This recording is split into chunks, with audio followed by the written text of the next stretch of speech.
first poem I'm going to read is by Gwendolyn Brooks. It's called The Last Quatrain of the Ballad of Emmett Till. After the murder, after the burial. Emmett's mother is a pretty-faced thing, the tent full tacky.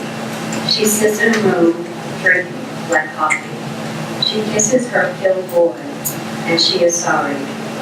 Chaos in windy grays through a red prairie.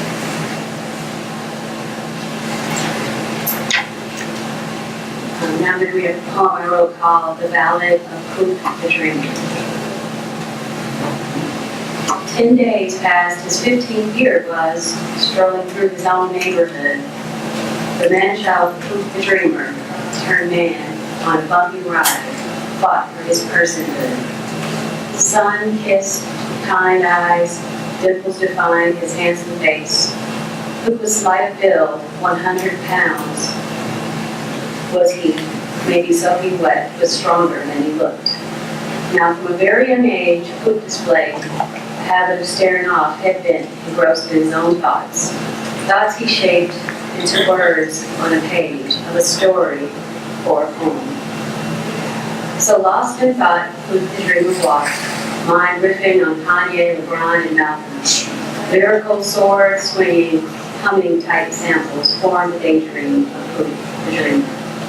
Hands in his pockets walked Poop the Dreamer, dreams turning now into words and a possible poem, when at the corner of his eye he spotted a police car trailing behind him. From dream state to nervous caution went Poop, remembering the drill his parents taught him.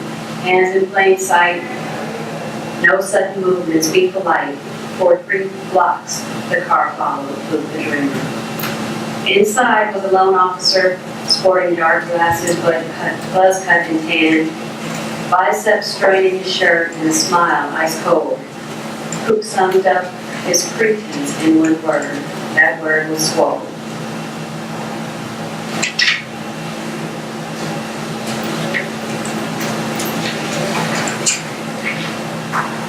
Fake casually, Swole Cup began to chat, a black male, about Poop's size, age, and color.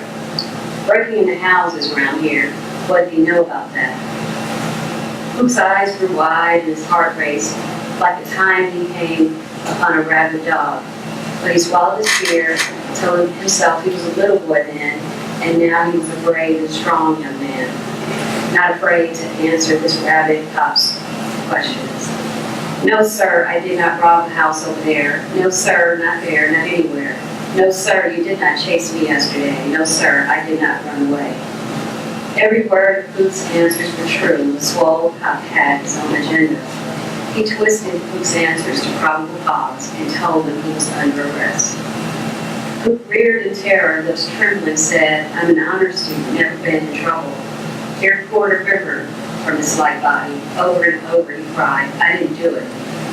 Ignoring his cries with a trace of a smile, Swole Cop grabbed Poop by the collar of his shirt, snatched him and shook him dizzy, and flung him to the ground. Face down on the ground, Swole Cop pressed his knee into Poop's slight back. A hairbreadth of a whip was the cop's knee from crushing Poop the Dreamer's windpipe. Face down on the ground with air supply cut, Poop was hit with a never-before feeling, a singular focus on just one thing, air, and to keep breathing. To keep breathing and to keep from dying. So with all the strength he had in his light body, Poop pushed it back against Swole Cop's knee. Pushed back just enough to turn his head, just enough to get some air. Poop gulped and gasped the blessed air, spat blood from his mouth. Swole Cop jerked Poop up to his feet, tossed him in the back of the car, and took him for a bumpy ride. Around and round, Swole Cop rode Poop the Dreamer, playing good cop and bad cop in one. Said he would be glad to take him home as soon as he confessed to his crimes. Bad cop said, if not, go to juvie. Poop begged Swole Cop to let him go, sobbed, his slight frame heaving. Poop felt no man anymore, only coward, a snot-choked, sniveling punk. As the ride wore on, the urge grew to confess to a crime he did not commit. So, just so his nightmare would be over, with all his resolve, Coop fought the urge. Over and over he said, I didn't do it. As the bumpy ride went on and Swole Cop's threats of Judy got louder, a new thing grew inside Coop, a blossoming rage, radiant hatred of anything, everything, forever after copyrighted. On the last leg of the bumpy ride, spotting neighbors out, gave Swole Cop a better idea. To stop beside them, he rolled up, told them he had a robbery suspect, asked neighbors to ID Coop the Dreamer. Neighbors gasped when they saw in the back of the car a handcuffed and battered Coop the Dreamer, the one they had watched from a baby grow into the polite and quiet young man, quick to help carry their groceries, who addressed them as sir and ma'am. Like hail wind rose the outraged chorus of neighbors who named the cops' claims bogus. Someone ran to get Coop's parents, and running they came. Swole Cop went from hubris to nervous. Seeing the great crowd of witnesses gathered, Swole Cop chose to avoid certain harm to himself. Quickly he freed Coop the Dreamer, sped away in his car. The crowd of witnesses clapped. His parents put their arms around Coop the Dreamer, loving him back to life on the walk home, saying, hush now, don't you worry. Swole Cop won't do you no harm.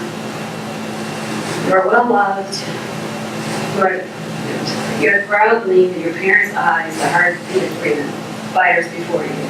Beloved son, our great hope.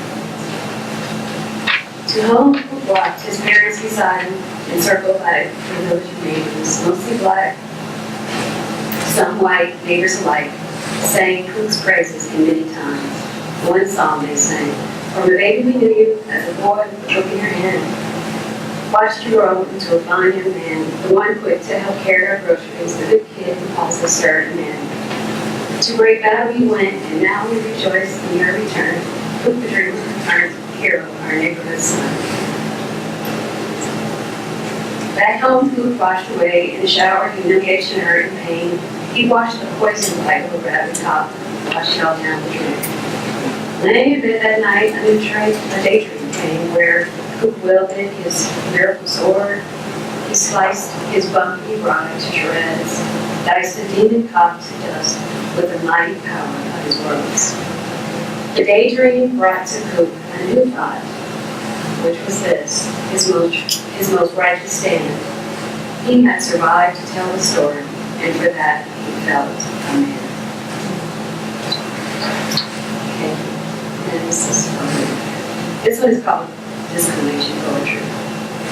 This is a poem. Any similarities to real people, living or dead, actual places or events, is the frequent habit of poetry.